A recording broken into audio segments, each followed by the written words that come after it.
아멘.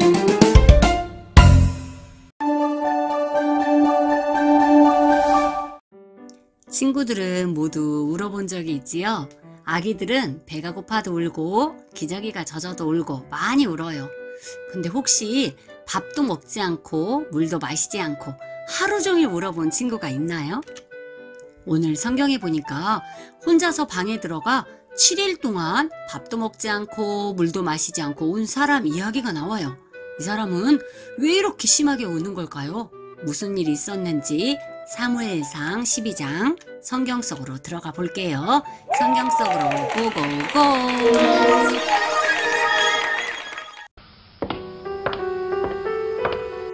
다윗은 우리아를 죽이고 밧세바를 궁궐로 불러들여 아내로 삼았어요.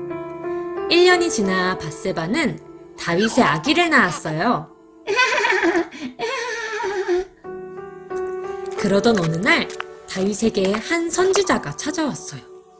그 선지자는 나단이었어요. 왕이시여, 제 이야기를 한번 들어보십시오. 어떤 성에 두 사람이 있었습니다. 한 사람은 부자였고 한 사람은 가난한 사람이었습니다. 부자에게는 양들과 소들이 아주 많이 있었고 가난한 사람에게는 어린 양 한 마리뿐이었습니다. 가난한 사람은 어린 양 한 마리를 너무 사랑했고 소중하게 생각했습니다. 밥도 같이 먹고 물도 같이 마시고 잠도 같이 잤습니다. 이 사람은 어린 양을 딸처럼 아끼고 사랑하며 키웠습니다. 그런데 어느 날 부자에게 손님이 찾아왔습니다. 부자는 손님에게 고기를 대접해야 했습니다. 그런데 부자는 자기 집에 있는 양과 소로 손님을 대접하려니까 너무 아까웠습니다. 그래서 가난한 사람이 기르고 있는 어린 양을 빼앗아 버렸습니다. 그리고 그 빼앗은 양을 잡아 손님에게 고기를 대접했습니다. 뭐라고? 이런 나쁜 자가 있나? 살아계신 하나님께 맹세하지만 이 일을 한 사람은 반드시 죽어야 한다. 또 빼앗은 양을 4배나 갚아주어야 할 것이다. 어떻게 가난한 사람을 불쌍히 여기지 않고 그런 무자비한 일을 할 수 있단 말이냐? 왕이시여, 왕께서 바로 그 부자입니다. 하나님께서 말씀하셨습니다. 나는 너를 사울에게서 구해주었고 너를 이스라엘의 왕으로 세워주었다. 그런데 너는 왜 내가 악하다고 하는 일을 하였느냐? 어찌하여 우리아를 죽이고 우리아의 아내를 빼앗아 너의 아내로 삼았느냐? 이제 너의 집안에는 재앙이 있을 것이다. 나단 선지자는 하나님의 말씀을 다윗에게 전했어요. 내가 하나님께 죄를 지었습니다. 당신이 낳은 아이가 반드시 죽을 것입니다. 왕이 한 일 때문에 원수들이 하나님을 경멸하고 모욕할 기회를 주었으니 왕에게서 태어난 아기는 죽게 될 것입니다. 제가 하나님께 죄를 지었습니다. 나단 선지자의 말을 들은 다윗은 자신의 죄를 깨달았어요. 다윗은 골방으로 들어가 땅에 엎드려 하나님께 울면서 회개했어요. 먹지도 마시지도 않고 밤새도록 울며 기도했어요. 하나님, 제가 죄를 지었습니다. 주님 앞에서 악한 짓을 저질렀습니다. 저를 불쌍히 여겨주셔서 저의 죄를 지워주세요. 하나님 앞에서 제발 저를 쫓아내지 말아주세요. 성령님, 내 안에서 떠나지 말아주세요. 제 마음을 깨끗한 마음으로 만들어주시고 하나님, 저를 새롭게 해주세요.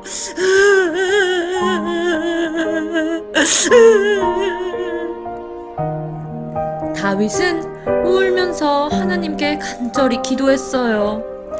하루, 이틀, 3일, 7일 동안 아무것도 먹지도 마시지도 않고 울면서 하나님께 회개하며 기도했어요.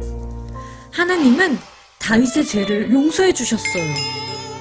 하지만 다윗과 밧세바 사이에서 태어난 아기는 죽었어요. 하나님께서는 다윗의 죄는 용서해 주셨지만 다윗은 죄에 대한 벌을 받아야만 했어요. 오늘 다윗은 많은 눈물을 흘렸어요. 다윗은 왜 그렇게 많이 오랫동안 운 걸까요? 울면서 도대체 무엇을 한 걸까요? 다윗은 밧세바를 궁궐에 데리고 와서 아내를 삼았어요. 예쁜 아기가 태어났고 자기가 얼마나 나쁜 짓을 했는지도 잊어버리고 살았어요. 그런데 성경 어디에도 다윗이 아기가 태어나기까지 1년 동안 무엇을 했는지 기록되지 않아요. 하나님을 찬양하며 항상 하나님을 찾고 기도했던 다윗이 하나님과 멀어진 거예요. 하나님께서는 그런 다윗에게 나단 선지자를 보냈어요. 그리고 다윗이 하나님 앞에서 얼마나 악한 죄를 지었는지를 알려주어요. 하나님은 그냥 다윗을 버려도 되는데 왜 다윗에게 나단 선지자를 보내신 걸까요? 그건 바로 다윗이 죄를 회개하고 하나님께 다시 돌아오기를 바라셨기 때문이에요. 하나님은 하나님이 사랑하는 자녀들이 죄를 짓고 하나님과 멀어졌을 때 회개하고 다시 돌아오기를 기다리셔요. 다윗은 하나님께 돌아왔어요. 그리고 하나님 앞에서 울면서 기도했어요. 하나님, 나의 죄를 씻어주세요. 나의 더러운 죄를 지워주세요. 다윗이 하나님 앞에서 자신의 죄를 보니까 너무 더럽고 너무 부끄러워서 7일 동안이나 아무것도 먹지도 마시지도 않고 울면서 기도한 거예요. 다윗은 하나님과 멀어진 이유가 죄라는 것을 알게 되었어요. 죄는 하나님과 우리를 멀어지게 해요. 오직 너의 죄악이 너희와 너희 하나님 사이를 갈라놓았고 하나님과 우리를 갈라놓고 멀어지게 하는 것은 단 한 가지 죄예요. 친구들은 어떤가요? 하나님과 아주 가깝게 느껴지나요? 선생님, 전 아니에요. 하나님이 아주 멀게 느껴져요. 하는 친구들은 오늘 다윗처럼 눈물 흘리며 회개하는 시간이 되길 바라요. 하나님과 멀어진 다윗의 마음에는 기쁨이 사라졌어요. 아무리 맛있는 것을 먹어도 좋은 옷을 입고 좋은 궁궐에 살아도 다윗의 마음에는 기쁨이 없었어요. 기뻐하며 춤추며 하나님을 찬양하고 사울에게 쫓겨다니면서도 하나님 때문에 기쁘고 행복했던 그 마음이 사라지고 만 거예요. 다윗은 기쁨이 사라진 이유가 하나님과 멀어졌기 때문인 것을 알았어요. 그래서 다윗은 울면서 하나님께 기도하는 거예요. 구원의 기쁨을 회복시켜달라고 기도하고 있어요. 하나님, 제게 구원의 기쁨을 다시 주십시오. 구원의 기쁨을 내게 다시 회복시켜 주십시오. 다윗은 기쁨의 근원은 오직 하나님뿐이라는 것을 알게 된 거예요. 친구들은 언제 기뻐하나요? 좋은 옷이 생겼을 때, 새로운 핸드폰이 생겼을 때, 상을 받았을 때. 이런 기쁨들은 잠깐의 기쁨이에요. 진짜 기쁨은 예수님 뿐이에요. 친구들은 그 예수님이 주시는 기쁨이 친구들 안에 있나요? 그냥 마음속에서 흘러나오는 기쁨, 하나님이 주시는 기쁨이 친구들한테는 있나요? 아니면 불평, 불만, 원망, 짜증, 질투, 분노, 욕심 이런 것들이 친구들 마음 안에서 흘러나오고 있나요? 만약 기쁨이 없다면 그 친구는 지금 하나님과 멀리 있는 거예요. 다윗은 멀어진 하나님과 다시 가까워졌어요. 다시 하나님을 찬양하게 되었고 하나님이 주신 기쁨 안에서 살게 되었어요. 다윗은 어떻게 잃어버린 기쁨을 다시 찾게 된 걸까요? 맞아요. 다윗은 자기의 죄를 가지고 하나님 앞에 나갔어요. 그리고 자기가 하나님 앞에서 죄를 지었다고 울면서 고백했어요. 하나님, 나는 죄를 지었습니다. 주님의 눈앞에서 내가 악한 짓을 저질렀습니다. 다윗은 엉엉 울면서 일주일 동안 아무것도 먹지 않고 마시지 않고 땅에 엎드려 울며 기도했어요. 사람들에게는 존경받는 훌륭한 왕이었지만 하나님 앞에서 자기를 보니까 너무도 더럽고 추하고 악한 죄인이라는 것을 알게 된 거예요. 사람은 하나님을 만나면 자기가 얼마나 죄인인지를 보게 되어 있어요. 예수님의 제자 베드로는 밤새도록 고기를 잡으려고 했지만 한 마리도 잡지 못했어요. 그런데 예수님께서 오셔서 깊은 데로 가서 그물을 내려 고기를 잡으라고 하셨어요. 예수님의 말씀을 듣고 말씀하신 대로 그물을 내렸더니 그물이 찢어질 정도로 수많은 고기가 잡혔어요. 베드로는 자기 앞에 계신 예수님이 하나님이신 것을 알게 되었어요. 그때 베드로는 예수님께 뭐라고 말했을까요? 고기를 많이 잡게 해주셔서 감사합니다. 이렇게 말했을까요? 예수님 앞에 엎드려 베드로는 주님, 나는 죄인입니다. 나를 떠나주세요. 라고 말해요. 하나님을 만나면 내가 얼마나 죄인인지를 알게 되는 거예요.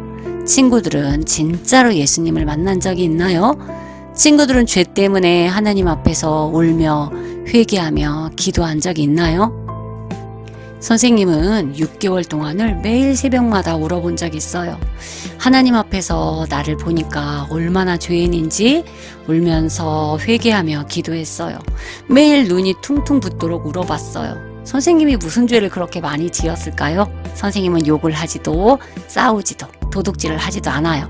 그런데도 하나님 앞에 서보니까 마음속으로 다른 사람을 판단한 것, 자녀들을 욕심으로 키우려고 한 것, 또 내가 왕이 되어 내 마음대로 하며 살아온 것들이 얼마나 큰 죄인지를 알게 되었어요. 그 죄들을 낱낱이 회개하고 나니까 선생님 마음에 하나님이 주시는 기쁨이 넘쳐 흘렀어요. 회개할 때 하나님께서는 우리 마음 안에 기쁨을 주셔요. 그리고 하나님과 가까워지게 되어요. 친구들도 교회에서 기도할 때, 집에서 기도할 때 오늘 거짓말한 것 용서해 주세요. 싸운 것 용서해 주세요. 욕심 부린 것 용서해 주세요. 라고 회개한 적이 있을 거예요. 그런데 그 다음날 다시 또 그 죄를 지어요. 또 거짓말하고 싸우고 또 욕심 부리고. 왜 그럴까요? 그건 진짜 회개를 하지 않았기 때문이에요. 진짜 회개는 하나님 앞에서 나를 바라보는 거예요. 거룩하신 하나님, 빛 대신 하나님, 죄가 없으신 하나님 앞에서 나를 바라보고 하나님 아버지께로 돌아가는 거예요. 내가 주인 되어 내 맘대로 살면서 짓는 죄의 열매들을 버려버리고 하나님 아버지께로 돌아오는 거예요. 하나님께 돌아온 사람, 진짜 회개한 사람은 예수님이 나의 전부라고 고백할 수 있어요. 예수님이 나의 왕이라고 말할 수 있어요. 예수님 한 분이면 충분하다고 말하게 되는 거예요. 진짜 회개하고 예수님을 나의 진짜 왕으로 마음에 모신 사람에게는 성령님이 오시는 거예요. 하나님은 우리에게 회개할 기회를 주셔요. 하나님께 돌아오라고 하셔요. 이스라엘 백성이 죄를 지었을 때 하나님이 돌아오라고 여러 번 이야기를 하셨어요. 하지만 이스라엘 백성들은 돌아오지 않아서 포로로 끌려가고 멸망당했어요. 지금도 친구들에게 하나님은 말씀하셔요. 돌아오렴. 네 마음대로 살면서 내가 주인 되어 사는 그 자리에서 돌아오렴. 너의 진짜 주인이 되고 싶단다. 너와 함께 먹고 너와 함께 마시고 네가 어디로 가든지 너와 함께 하고 싶단다. 주님이 나의 진짜 왕이 되시면 내가 서 있는 곳이 그곳이 어떤 곳이든 아무 상관이 없어요. 나에게 어떤 일이 일어나던 아무 상관이 없어요. 예수님 한 분이면 충분하기 때문이에요. 이 시간 조용히 눈을 감아보세요. 지금 예수님은 친구들의 마음 문에 서서 친구들의 마음 문을 두드리고 계세요. 돌아오렴. 내 마음대로 살면서 내가 주인 되어 사는 죄의 자리에서 돌아오렴. 내가 너의 진짜 주인이 되고 싶단다. 너와 함께 먹고 너와 함께 마시고 네가 어디로 가든지 너와 함께 하고 싶단다. 이 시간 주님을 진짜 왕으로 주인으로 모시고 살고 싶은 친구는 기도합니다. 내 더러운 마음방을 내어놓고 주님께 깨끗하게 해달라고, 새로운 사람으로 만들어달라고 우리 기도합니다. 하나님, 이 시간 하나님 앞에 무릎 꿇었습니다. 다윗처럼 이 시간 하나님 앞에서 나의 더러운 죄를 철저히 꺼내놓고 회개합니다. 하나님, 나는 죄인입니다. 입술로는 예수님이 왕이라고 말하고 찬양하면서 내 마음대로 함부로 말하고 다른 사람에게 상처를 주고 욕도 합니다. 내 마음대로 함부로 행동하면서 싸우고 욕심 부르고 거짓말하고 도둑질하고 미워하고 불순종하고 대들고 짜증내고 불평하고 원망하는 죄를 지었습니다. 하나님이 싫어하는 것들을 하면서 살았습니다. 하나님의 자리를 내가 차지하고 앉아서 죄의 열매를 맺으며 살았습니다. 하나님, 잘못했습니다. 용서해 주세요. 예수님을 믿는 것처럼 보이지만 실상은 내가 왕 노릇하며 사는 가짜였습니다. 하나님, 용서해 주세요. 하나님, 저는 죄 때문에 하나님과 멀어졌습니다. 이 죄 때문에 내 마음에 기쁨이 사라졌습니다. 하나님, 용서해 주세요. 예수님의 피로 내 마음을 깨끗하게 씻어주세요. 예수님의 피로 내 죄를 깨끗하게 씻어주세요. 기도합니다. 하나님, 저의 죄를 용서해 주시니 감사합니다. 예수님의 피로 저를 씻어주시고 용서해 주시니 감사합니다. 이 시간 죄의 자리를 떠나 하나님께로 돌아갑니다. 예수님을 왕의 자리에 모십니다. 예수님, 나의 진짜 왕이 되어주세요. 왕이 되셔서 나의 입술을, 나의 행동을, 나의 생각을 다스려 주세요. 예수님의 이름으로 기도합니다. 아멘.